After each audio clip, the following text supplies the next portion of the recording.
Take a look at this extensive damage that happened to this black Mazda as the Shelby tornado picked up the car and whipped it through the air more than a football field away. I think in the initial, lifting off the ground, there was panic. But this heavily damaged car wasn't empty. The other thing I wanted was just for the spinning to stop. My wife, the first thing she says is Russell, I want to go home. And my response is, I don't think that's going to happen.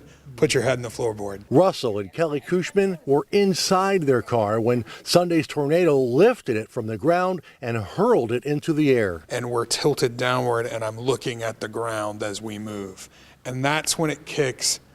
Probably gonna die. They also said their car rolled over 6 times at least in this muddy field from the tornado they never saw coming. When you go through something like that, there's this initial trauma behind, oh my gosh, we made it, but we don't know what's coming next. So you don't know if anybody else was injured or hurt. And thank God that our friends and family that are here were okay. Despite their destroyed car, they were treated for only minor injuries side by side at the hospital, but were so thankful to be alive. They told me when they got the tornado alert on their phone, not being from the Midwest, they weren't totally sure of the difference between a watch and a warning.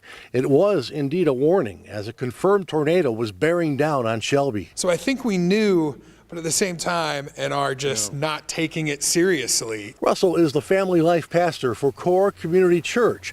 Heading into the holy day of Easter, a time of renewal, the spiritual couple is giving thanks, not only because their lives were spared, but also because the tornado that damaged more than 30 homes and businesses also spared the lives of their friends and neighbors. Where we get to just be in the midst of a miracle, but then also see that miracle continue hours and hours afterwards with the nurses and the first responders, and just it was great to see Shelby that strong. Having only moved here from South Carolina 8 weeks ago, has this tornado ordeal scared them from living in Ohio? We kind of feel like this is where we're supposed to be. If God, we felt that protection and that providence, and we feel like this is home. And if we were okay, so we obviously should stay.